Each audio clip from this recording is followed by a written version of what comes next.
Perfect. Now I have your number. Thanks. Hey, I'm Robbie Kramer. You're listening to the Leverage Podcast, where we discuss using your social skills to hack dating, travel, finding your dream job, and becoming a complete man.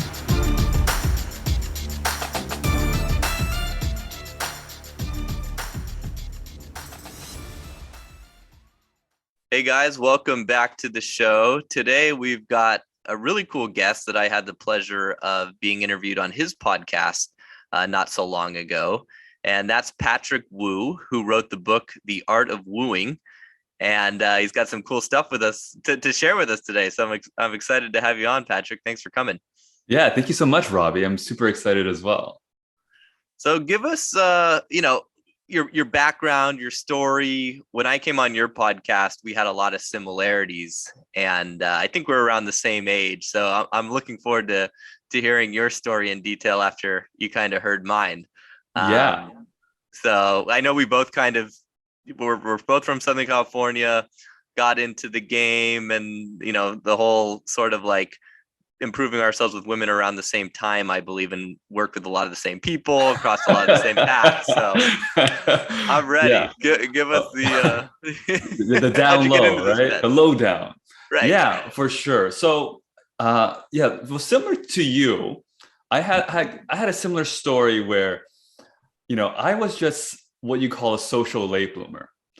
So for a lot of my life, I just never talked to women. Like in high school, I actually, at the very end of high school, I actually almost became the homecoming king, which is kind of random. But even when I had that, I never even really had a friend that was a woman. So I was like, I don't get this. Like, I somehow made it. Yeah. How did you almost become usually that's like the most popular guy in school, the homecoming king, right? Yeah. Yes. Well, I was kind of more like the joke. I was like, oh man, wouldn't it be funny if Patrick was the homecoming king? Okay. And it was like the whole school was trying to get me to that, it felt like.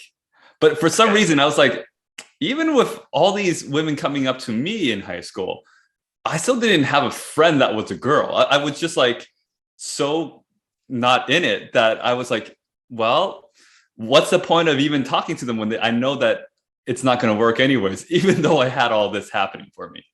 So wait, so you had girls that were interested in you, but you weren't sure what to do with that, or you didn't? No. I had girls saying hi, and I would just say hi, and then I would just like walk away.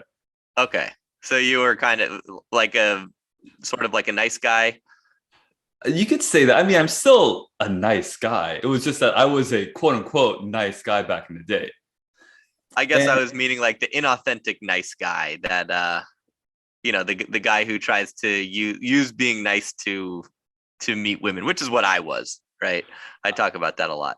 Yeah, I think I was even one step lower than that. I think I was the guy who wasn't even like talking to women. So they'd be like, I don't even know who that guy is. He could be nice. He might be nice. But I think we don't really know. Yeah. And throughout, and just kind of speeding things up, I remember from high school to even college. I mean, I didn't go onto a college date until I was like 20 years old. And I remember when I was one of my first dates, and there was this one woman that actually kind of said yes, and I was like, oh my gosh, she said yes that she's going on a date, and we went to this date to Chipotle. And after the Chipotle date, I remember walking her to her dorm steps. And right as I was walking into her place, I was thinking, okay, I'm going to have my first real kiss with someone I like, and this is going to be great. So I stood in front of her, by the doorway, and I was just kind of waiting for that magic moment that those movies have, right? So I'm just standing there, and I'm like, okay, something's supposed to happen. She's supposed to make a move. I'm supposed to make a move. You had already bought your Chipotle. Yeah, we had this amazing Chipotle date. This is what's supposed to happen next. So we stood in front of each other, but nothing happened. So I was like, oh, okay, this is getting awkward. And I kind of bowed down under the tension. So I said to her, hey, Samantha, I have a secret. And she's like, what's your secret? Oh, I really like you.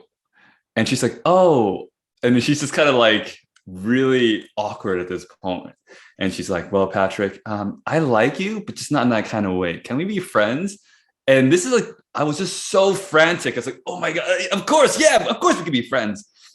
And then I just kind of like, yeah, we'll just be friends, keep things okay. It's not awkward. And I remember walking away in the biggest defeat moment of my life, just completely crushed. And I remember in that moment, I was thinking, okay, I kind of have to figure this part out. And I remember from that moment on, I had this idea of I'm going to figure this out no matter what it takes. And so I went on this crazy journey, kind of similar to yours, where I just had to figure out how to figure out this whole dating thing, because a lot of it wasn't working. So how do I start living the romantic life that I actually want to live? And so I just kind of dived down a lot of different rabbit holes to figure things out. One of which was being in the whole game. And so I learned you could say all the tricks to dating. I learned all the techniques. And for a lot of years, I had some success, but even with all that success, even with all the things that I learned, I was still kind of struggling a lot. And I couldn't really figure out why, because I was like, I'm doing all the right things. I'm saying all the right things that everyone's telling me to say. But the thing that was missing that I realized was I was kind of losing a piece of myself in the process. And I felt like this robot of like just saying the things I was supposed to say, as opposed to what I just wanted to express out of myself. And I realized that it was because of that woman, Samantha, because I got rejected into this friend zone, in this friend zone area, I ended up kind of being more guarded and being like, well, I can't do that again, because if I do that, I'll just keep following into that same pattern of getting friend zone. So I'm gonna be this super cool guy instead. And I played this cool character for a long time. So that's kind of like where it all kind of started for me when it came to my story. And then, gotcha. Yeah. So that reminds me a lot of similar story I had. And those situations where guys, as a guy, you put a lot of pressure on yourself to perform. And then when you get friend zoned, it's so devastating, and it can set you back for a long time. Luckily, it sounds like you kind of started, using that as a springboard to improve yourself. And you were 20 at that time? I was 20 years old at that time. Okay. Yeah. So what did you do? What sort of stuff did you study, and what did you get into? And you said you found like you were learning stuff to do, but then losing yourself in the process. Which yeah, absolutely. Yeah. So basically the thing that really changed a lot for me was one day I remember thinking, okay, if I keep going down this route, that means I have to keep playing this cool, smooth character. When can I finally be myself? And I had this thought, like, when can I actually act as myself? Because I'm holding myself back, it feels like. And then I met this woman where I met this woman where I was just madly in love with. After doing all this, dating stuff, I finally met this woman where I was like, I'm so into her. I like her so much. But, same story. I liked her a lot, but she was always like, Patrick, I see you as my best friend. I see you as all these things, but I just don't see you as that romantic partner. And I remember chasing after her, becoming what she wanted for 2 years. and I was like, wow, that didn't work. Because I remember there was one moment where she said to me, Patrick, I really love you, oh no, sorry. I really like you and I want to fall in love with you, but I know I will never do that. And I remember thinking, what else do I gotta do to get someone to like me? I've been training myself to be this cool person, this awesome person, this better person, but still this kind of failed me. Mm-hmm. And then I started falling into the route of, oh, well, what if I actually can be myself, quote unquote? What if I actually can? And I realized that after all these years, kind of coming full circle, the reason why a lot of things didn't work out for me was because I was kind of actually holding myself back. Like I didn't know how to express myself, how my insides were not matching my outsides. So when I kind of aligned everything together, how I felt on the inside to the outside, that's when everything started to change for me.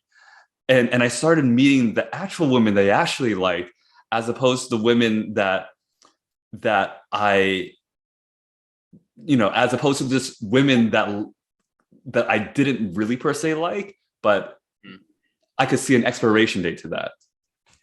When you say you felt like you weren't being yourself, is that because you were using like lines or techniques or tactics that didn't feel authentic?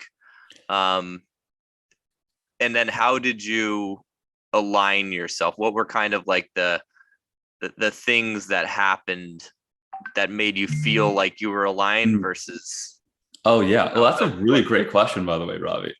Yeah, so I guess the main thing that I felt misaligned with was the biggest thing was that I felt like I had to play a character, right? So that was a cool guy.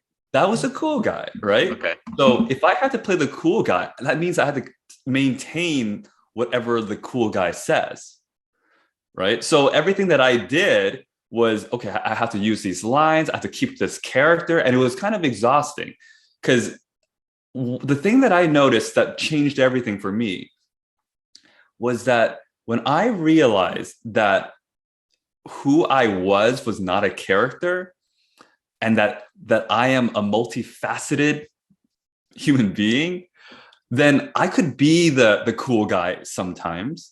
I could be the sad guy sometimes. I could be the nice guy sometimes. And so when I saw that I could be every one of these characters, because none of these characters were actually me, then I can actually be myself. And I guess you could call myself as I guess my true self is my oneness, my spirit, or what you call it. And when I start to express myself through my spirit, that's kind of what kind of changed everything. In terms of attracting the right person.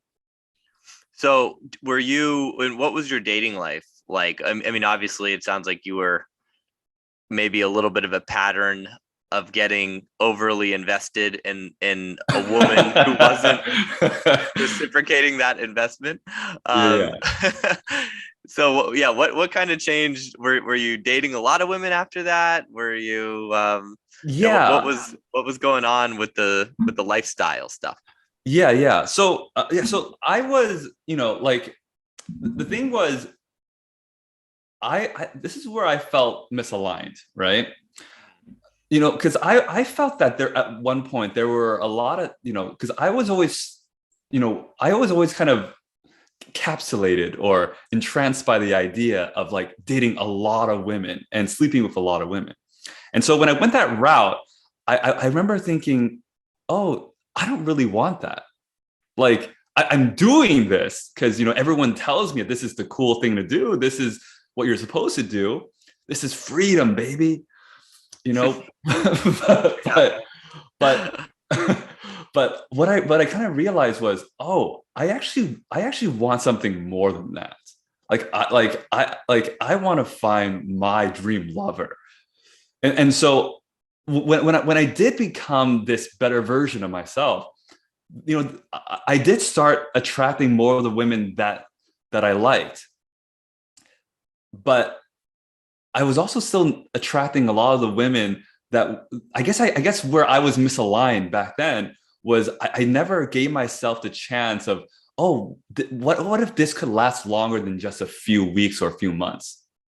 Mm-hmm. But for me, for a while, even though I was becoming more my authentic self, I also started just being trapped now in being with women that were kind of unavailable. They want to have sex, but they weren't really available to me fully. And so I could say these things and we could have a romance, but then they'd be gone. And then I had to start over this entire process all over again. And I remember thinking, this sounds great. This seems like a cool lifestyle of being able to go wherever I want and able to create a romance with someone. But at some point, I realized, how awesome would it be to meet someone that kind of matches me on all levels, not just on the she's sexy and we have chemistry level, but what if she matches me on all the levels? And so that's kind of like where I started to try to figure out how to get towards that, because in the end, I've always been a romantic, so I've always wanted that partner where you could just spend all these romances with, and that's kind of like so that's what I've been kind of working towards these last, I guess, even the last year or so. Got it. So you kind of, instead of going down the pickup route, as they say, trying to bang every girl you meet, you found that there wasn't so much satisfaction in that, which I think most guys eventually realize. It takes some of us longer than others Sure. to realize that. Like I had to sleep with a few hundred to like be like, okay, maybe the quantity isn't the thing I'm after. Yeah, but you had, but from even your story, you had a lot of experiences that kind of, I mean, you got to open a lot of doors to get your experiences so that you could finally say, you know what, I think I'm ready, which is Right. Amazing. Yeah, I needed that, and I think as a guy, you have to ask yourself, what do I need and what do I want, and follow that. That's something I need to do. Obviously, it sounded like for you didn't have that crazy desire to, go and sleep with every woman, which is probably more healthy and great. And but every guy is different, of course. So I think it's so important to follow, what it is that you want to do, rather than getting sucked down a rabbit hole just because everyone else is saying that's the thing you should do, right? Yeah, exactly. Yeah. And that's what the piece that I was talking about, even the alignment piece that we're talking about. Like, I was going after attractive women. I remember even one night when like I was I was at a club, and I remember thinking, I want to get the hottest girl. I want that super, the one that everyone, where she rejects everyone, but I get her.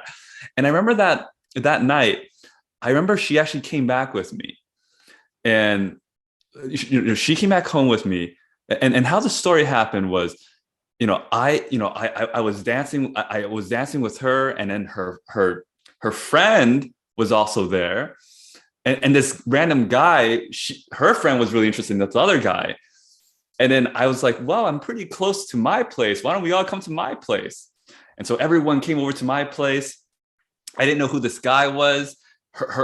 This other guy and her friend slept in a random room at my place, and I spent the other time with the other girl.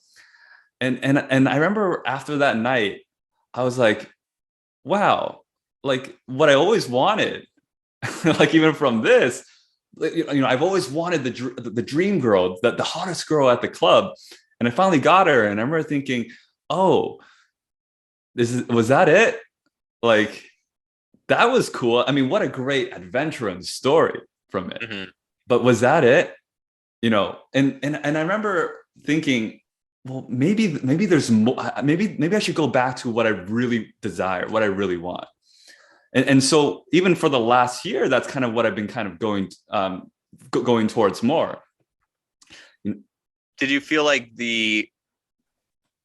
it wasn't all that it was sort of like built up to be in your mind because the connection piece was gone? Like you didn't feel that strong of a connection with her other than the fact that you guys were both attracted to each other and she was the hottest?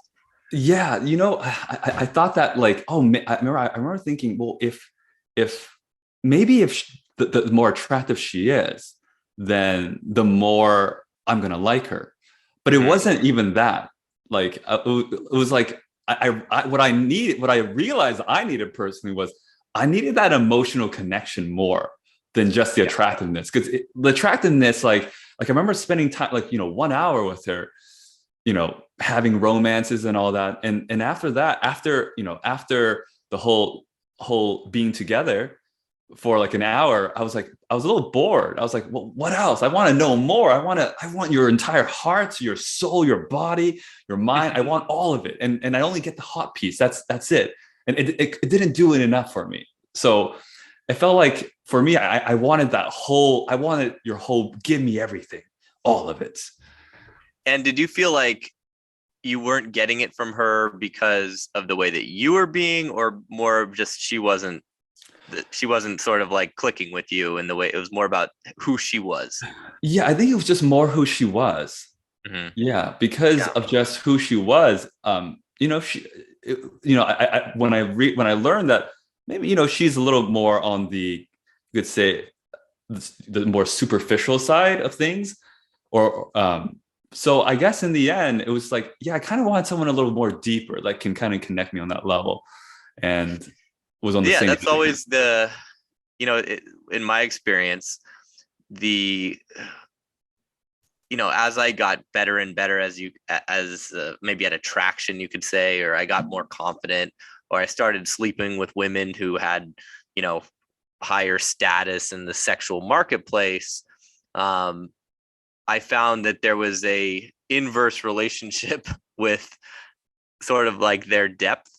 And it was like the hotter they were, often the less I felt like I could connect with them, the more sort of walls they had. And the more likely they would be kind of, not that cool or not so interesting. So, that's kind of, did you experience any of that? Your story certainly sounds like it, at least this particular girl.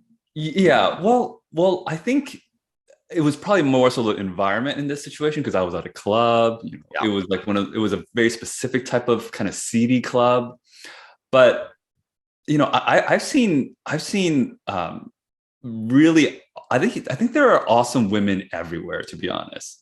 There are going to be some really attractive women that are not, just not vibe with me, or just not on that level. But then there are also really attractive women that do vibe. So it's I think it more so depends on just kind of like the style of the woman.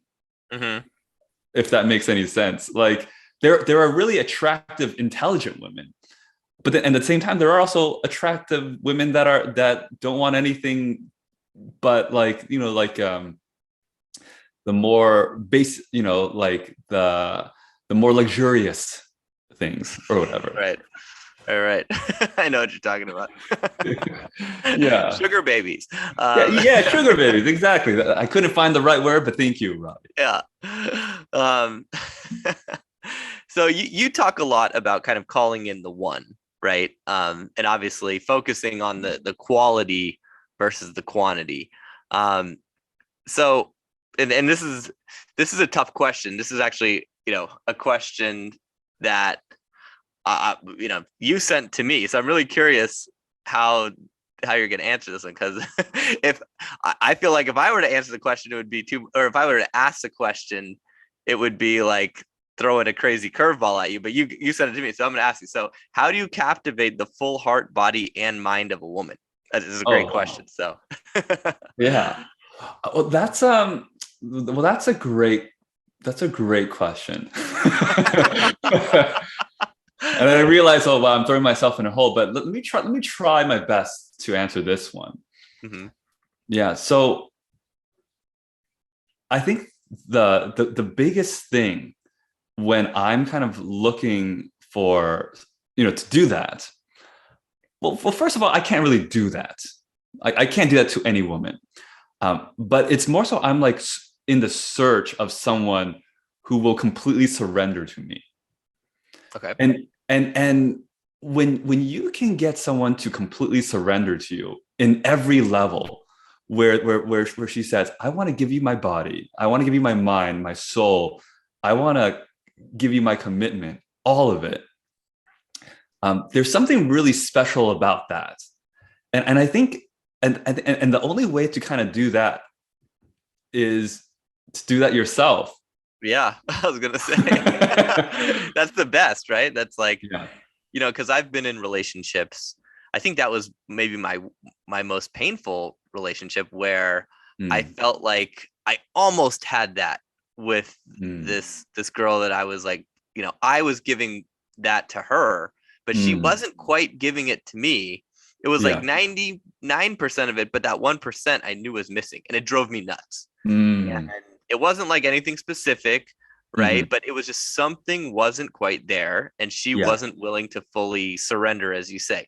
And I eventually broke it off with her, because I'm like, she wasn't present some of the time because of that. There was just always this one little thing, like I said, 1%. So, and that's the best feeling in the world, I think, when two people have that full surrendering to each other.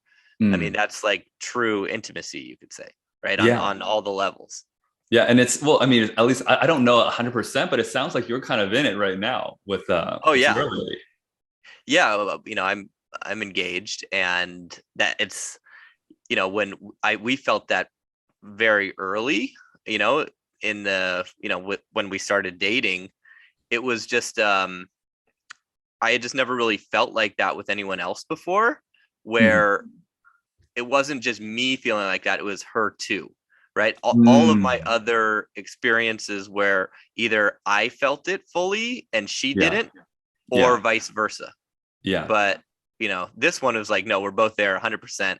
And that was the coolest feeling ever, because it's like, well, fuck, like, why even bother dating or doing anything else? Because this experience of life is so much more powerful. Yeah. Oh, for sure. Absolutely. And I'm kind of in a similar situation right now, where I'm with a woman we're just both completely surrendered to each other. And it's the most amazing thing. And if we go back to even the earlier conversation that we had, the reason why I couldn't find someone like that back in the day was because when I was learning all these cool dating tricks or whatever, I was always holding myself back from surrendering fully. Right. So if I was not 100% fully surrendered, how can I be on the energy level of attracting someone that is at that same level? You know, when I'm only giving a piece of myself to them. So I'm curious. I call that my version of what I used to do. I called it whipped cream on shit, because I felt like there was something. I just had these like insecurities about XYZ, and I felt like, oh well, whatever. They don't need to know about those. Let me just give you all my awesomeness, and then and then we'll be good. But what I was really doing was I was like, here's the whipped cream. Underneath, I feel like shit. And that was kind of the barrier. And it was similar to what you said. I kind of had this like Joe cool guy persona that I would hide behind. So was that a similar feeling for you, the whipped cream on shit, or something different? No, it was exactly that. Okay. Yeah. There was that, and also, there was that, and then also being something that I wasn't as well on top of that. So there's not only whipped cream on shit, there's even more shit underneath or on top of the whipped cream surrounding chocolate and whipped cream and strawberries on shit. Yeah, exactly. I remember even one time when and this was in college, I had a roommate that was really attractive. Like, he was always really good with women.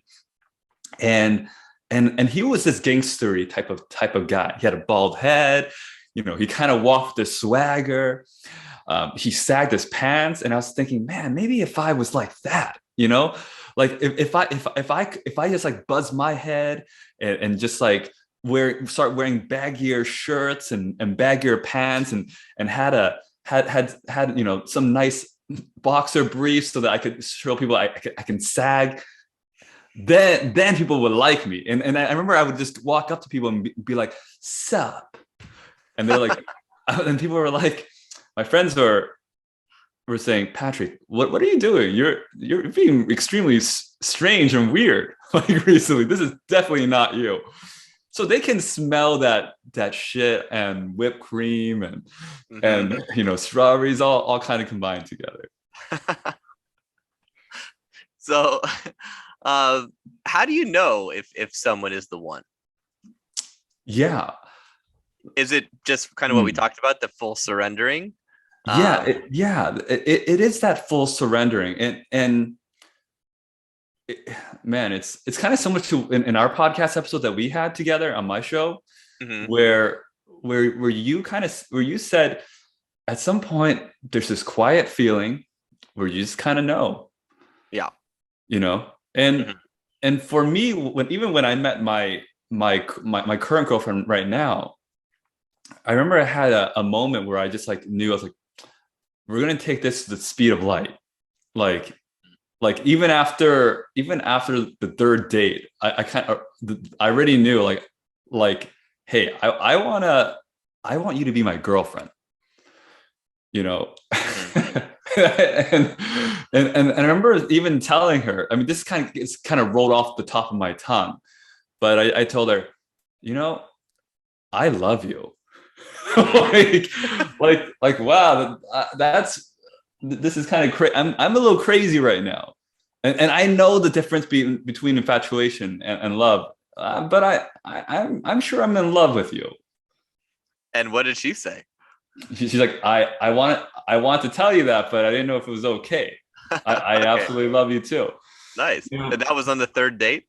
It was on the third date, and if I were in some kind of dating advice generally, they'll tell you probably don't want to say that. Right. And I don't say that. Like, it probably takes me at least a few months, before I say that typically. Yeah. But this one just rolled out of my tongue. I'm in full surrender. All right, here it is. And you felt like she was too. And I felt I could feel that she was 100%. So right. So there was obviously some butterflies about saying it, of course, but I'm sure it wasn't a shock when she was like, yeah, me too. Because you guys were in that same vibe. Exactly. Yeah. And the thing was, do you know that meme where Tom Cruise is jumping on top of a couch because he's so excited about Kate? With Oprah, right? Yeah, with Oprah. Yeah. And she's like, oh, I'm in love. Yeah. Well, it wasn't that. It wasn't that feeling. Because a lot of people, when they feel like they're in love, it's they have that feeling going for them where they think, yeah, that's love. Oh, I'm so crazy about it. But I've always I had a different feeling. It was more like a super calm feeling of like, wow, I love you. Like I adore you. Mm-hmm. You are my dream lover. You're my queen. And I it's like a very slow simmering feeling. And that's how I knew that this is my type of love. Because that one, I just told you a story a second ago about when I was at the club and I met the hottest girl. That was not the same feeling. That was the feeling of anxiety of like, oh my God, I can't believe, oh, this is so cool. Oh my God, I got this girl. This was like the most calm, nice, loving feeling that I had with this person. Mm-hmm. So that's kind of how you know when someone is your love. Yeah, I can relate because I felt something similar. And the quote unquote love, I guess I had felt with some other partners in the past was more of that Tom Cruise sort of, I don't know, we could call it infatuation or whatever it was, or maybe fantasy, I think is a better way to describe it. It's like, like if you're jumping up and down on the couch, saying I'm in love, it's like, like I won the jackpot, I won the lottery, but maybe I wasn't supposed to, right? Yeah. Or like I got lucky, that sort of thing, which is all wrong, right? That's like something that you can lose, you can you have to, you didn't sort of show up to just have that happen in a way. And I know we're talking a little bit theoretical, but I feel like that's the best way. And I mean, obviously we have to, we're talking about love, which is an unquantifiable energy. Sure. Right? Sure. So, Absolutely.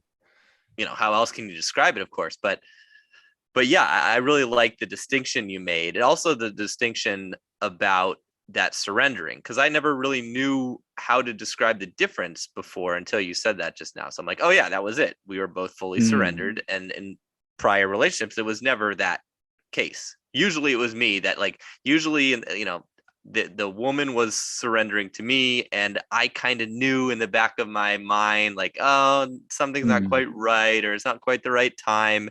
And I would drag those relationships out because I was either too afraid to break up, or then I'd cheat. I mean, I was a piece of shit.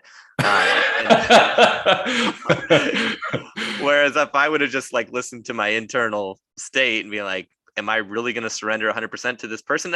You kind of know a lot of the time on the second you see them, or even on the first date, right? Yeah. Do I want to surrender fully to this person? And if the answer is not hell yes, you should probably cut your losses sooner rather than later. Well, yeah, that's true. Unless you're kind of on the stage of discovering, right? Well, this might not be my dream lover or my queen, but maybe I need to learn from this relationship about something. Oh, for sure. For you got a lot of learning experiences from going through so many relationships, or even spending so much time with different women. Right. Yeah, no, that's a very important point, because imagine if someone's listening and they're a virgin, and then they hear what I said and they're about to lose their virginity, like, I'm not quite feeling that 100% surrender. I'm gonna call it quits on this one. Yeah. All right. Exactly. Important point. So how quickly should you get physical in a romantic situation? How quickly did you get physical in your story with your current girlfriend? And how quickly do you feel like you should get physical in general, or other situations? Sure. Well, I think that it's always kind of dependent upon the relationship itself. So when there are I wasn't physical with one of my girlfriends until 3 months into the relationship or so.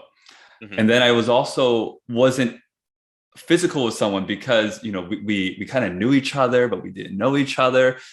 We knew each other, but they were in a relationship, I was in a relationship, or something else was happening. And then later on, we finally, got physical on the first night after all this pent up energy of wanting to be with each other. But then, it kind of comes always back to, are we both ready now? And my current girlfriend, we were physical, kind of right off the gate, pretty, on the first, second date, so it all kind of depends. But I always say this: I always value a woman more when she's going to surrender herself early on than later on. Because it always feels like if I had to play a game to win her over in order for her to now want to sleep with me, it always feels like a little game. Like, well, if you feel it and I feel it and we want to, why not? Right. Yeah, you can tell the difference when, what I think from both sides, when a guy is pushing too hard because he wants to kind of get that check mark or get the notch on the bedpost, right? Women are going to feel that and be like, all right, maybe I would have slept with you, but you're obviously more interested in that, and kind of just that sort of vibe, which is not what I'm about. And also vice versa. When a woman is intentionally holding off sex because she feels like, if she gives it up, she'll lose you, because she's had a lot of those experiences with guys who have just wanted her for sex. But, I think you have to know the difference, as the man and the woman. And finding that time when it's right for both of you is so important. And if you miss that window, it can totally sabotage a good situation. For sure. And the last thing I would even say on this is that I actually try to even go slower than the woman. Mm-hmm. So it's like, so if a woman is like, oh, why don't we do this? I'm like, wait, I haven't even kissed you here yet. I haven't even done these things yet. We don't have to rush. We have all the time in the world. That's so sexy to them, because that every guy is doing the opposite of that. Everyone's rushing her. Like, right. Let's have sex. I'm like, darling, I'm not even done kissing you on your feet yet. Give me your feet. Gotta go the ankles. I got the calf. I'm moving up. You got to go from down to up, okay? and you're gonna have to be okay with that. How about switching gears a little bit? How dealing with breakups? Because that's something that most people in the dating community don't talk about a lot. They talk about how to get someone, but how do you deal with the breakup and getting over someone, especially if you've been hurt badly? Yeah, I think like we were talking about earlier. You had in your story, you had a bad moment where someone friend zoned you, and it kind of messed you up a little bit, and you're like, well, maybe I need to figure this out. Well, I kind of had a similar situation where like when I got really like you feel the pain of being rejected, especially by someone you really, really like. It's easy to go, oh, well, like, I'm not going to surrender again. I'm not going to give my full self again. I can't do that. I don't want to get hurt again. Yeah.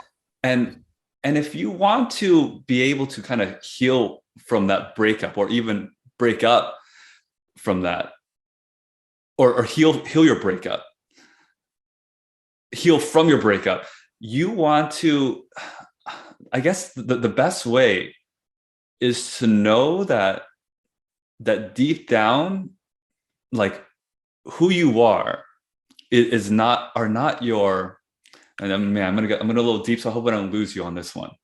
No, go for it. But the fastest way to heal is to know that you're not the sad person or those feelings. Those are just feelings that you're experiencing, but you're not those feelings. Yeah. And if you can see that who you are is fine, you can always come back to that fine moment or fine self. Like, if you can see that you're meant to heal. Okay. Like, humans are meant to heal. Like, like, even when we get a cut, if we don't do anything about it, we heal. Like, the cut heals itself. The mind heals itself when we don't focus too much on it.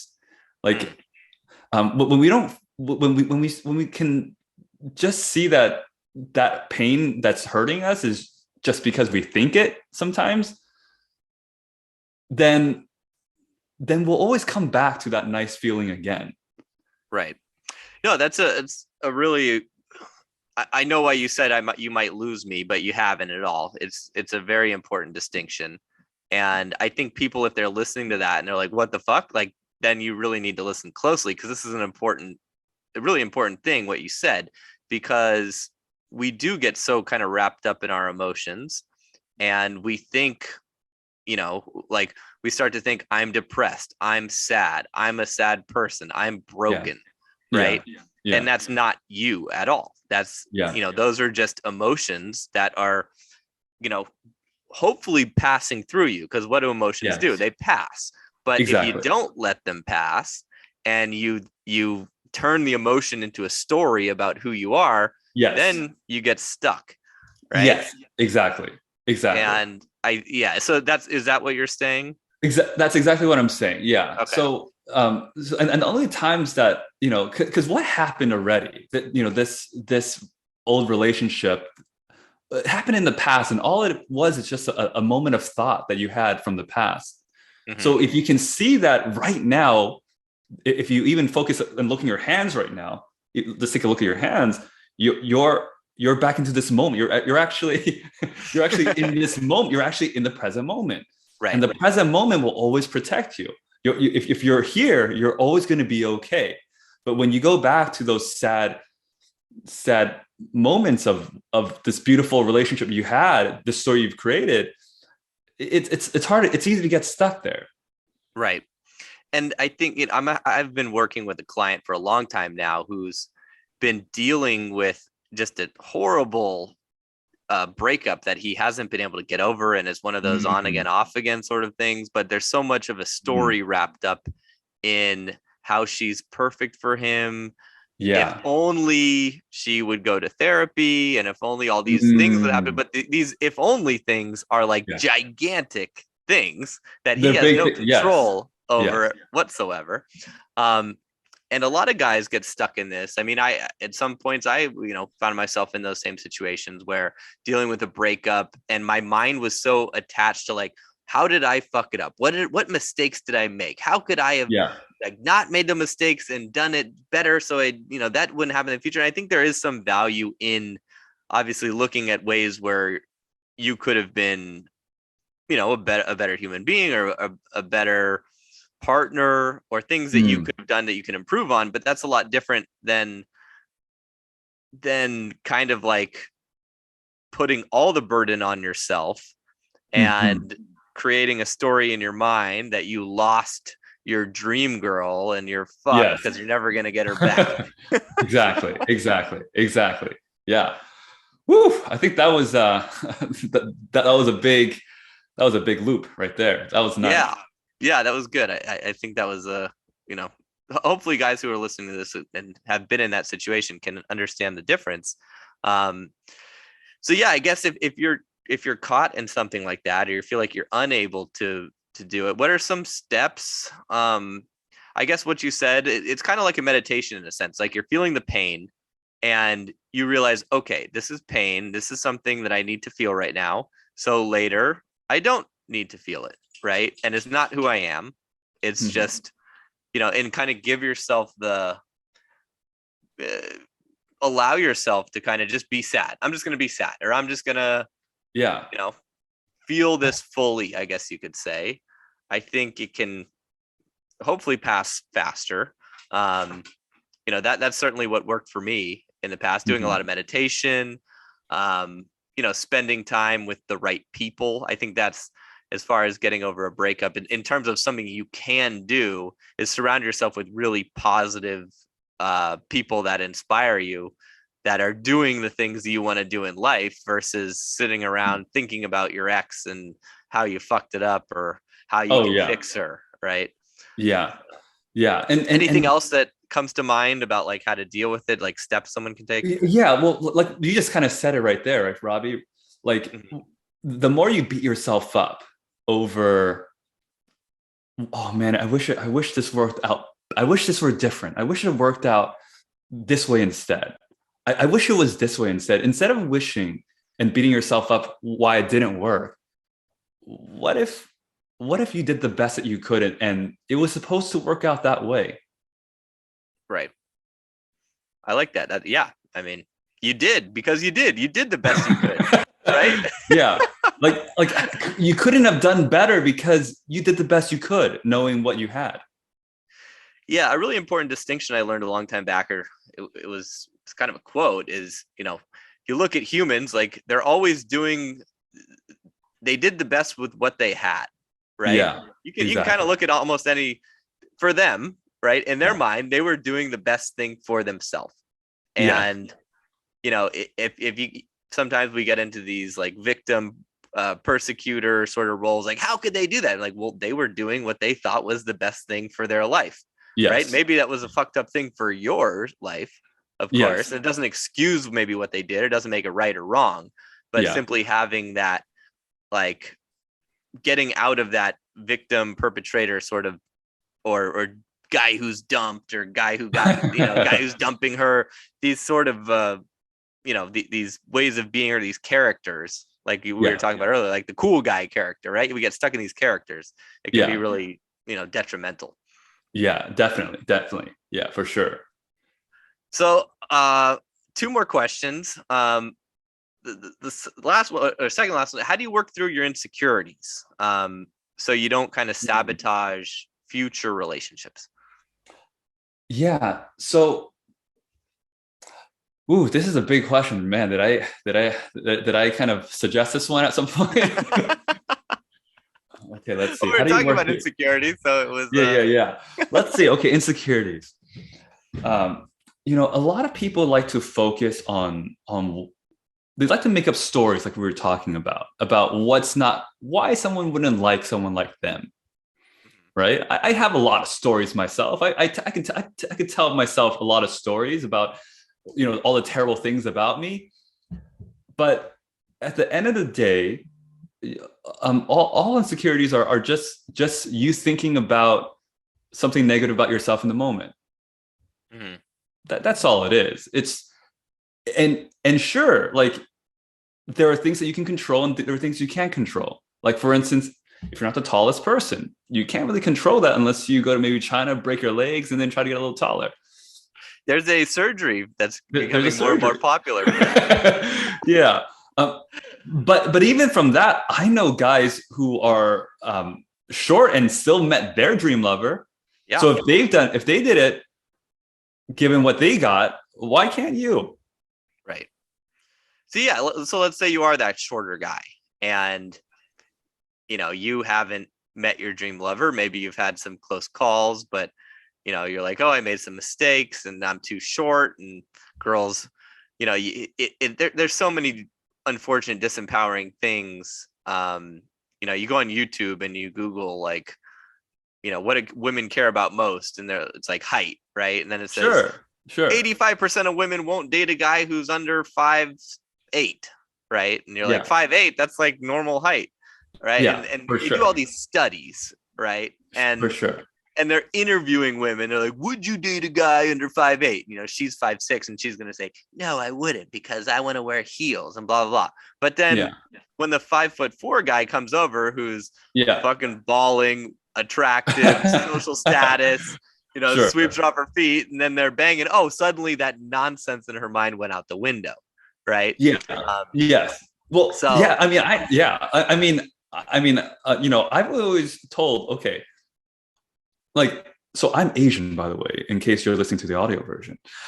But like a lot of people would always tell me, oh yeah, Asian men aren't attractive, for instance, right? Like Asian men are not attractive. And so a lot of even Asian men that talk to me about this stuff, they're like, well, I'm Asian. I can't date these other types of women because women don't like Asian men. And so that's the big one. It's shitty for Asian guys because like, fuck, like Asian guys, I think Indian guys have it worse. There's a bigger stereotype. Or let's say you're Indian, at least in the US. Right. Sure. Yeah. Mm-hmm. And so when someone hears that, they automatically go into, well, they're not going to like me. And they go into their interactions thinking, oh, like while I'm talking to them, they're not going to like me. They're not going to like me. And so while they're connecting with someone, that woman is going to not connect with him because he's constantly in his head thinking about, she's not going to like me. And she's going to disconnect from him. So that's why, because you're so disconnected to yourself around your insecurities. And if you got off of your insecurities, you'd have a better chance of connecting. And a lot of, in the past, women have often said, or I've heard this from women say, you're the first Asian guy I've ever been with. And that's gotta feel good. and I'm like, well, that feels good, but it's probably because other men, some Asian men don't have the confidence to talk to you, right? Because or they've already disqualified themselves from even talking to you. And that's what I mean from coming back full circle to when I was younger in high school. I just, I thought no woman would ever want to talk to me. So even if a woman were to talk to me, I just sabotaged that relationship or a potential relationship. Yeah, that's, it's so important what you said, because if you have that story, right? If you're an Asian guy and you're like, hot girls don't date Asian guys. Like I even had a really hot friend who's Asian girl in university, and she said, I don't date Asian guys. I'm like, Yeah. you're Asian. Like, Yeah. what are you, like, racist against yourself? She's like, no, I just don't like Asian guys. And she married an Asian guy. So, later. Oh my God, that's so funny. Because, women's, not just women, everyone says stupid shit, right? And we all, but, if you're an Asian guy and you hear this hot Asian girl saying, I don't like Asian guys, and you already have some insecurities around your dating life, there's a decent chance you're going to be like, fuck, let's add that one to the mix and make it even more difficult. For sure. So yeah, I think it's so important just to, like you said, every insecurity is just some sort of bullshit on some level, right? Yeah, exactly. Robbie, now you're a very handsome man. I couldn't imagine you having any insecurity. I would imagine if someone saw you, they'd be like, Robbie's got no insecurities, but I'm sure you've got some. Oh man, or even before when you were back in the day. Oh, I had terrible insecurities over my weight, over my big Jewish nose, especially if you look at it from this side, so I take the photos on this side when it's more straight, bump on this side, right? But it's, because of course, and I was even in a seminar one time, and it was like a personal growth seminar, and there was like the seminar leader, and everyone was kind of going around talking about their insecurity or whatever, and I was like, yeah, mine is like of my weight. I was never fat, but I was like chubby, right? Yeah, never obese, you could say. I was close, but that was my biggest insecurity. But not far behind that was my nose, and then my balding hair. And the seminar leader, when I said, I'm insecure about my weight, she goes, well, what about your big nose? Yeah, for sure. And she used that as an example, of course, because she's like, once you get over the first one, right? Or if you fix it some way, you get liposuction, or even if you lose the weight, you're still going to have more, right? Like we're always going to have insecurities, and it's whether or not we give them power, we let them like stop us is more of the important thing, right? Because everyone has them, they don't fucking matter. And that was kind of her point. So that's true. Like, who cares right? You're gonna find someone who likes the big nose, right? Or at least doesn't give a shit, or she doesn't notice, or someone who doesn't mind a shorter person. So I was a matchmaker for a little while, and I talked to women all day long, and some women, it's true, like they're like, I've only go on a date with someone that at least this tall. But then there were also other women that were like, oh, I don't care. Yeah. I care about these things more. Like I care, like, something that I heard from like these women were like, I want someone who's actually like a genuinely sweet guy, and for them, that's hard to find.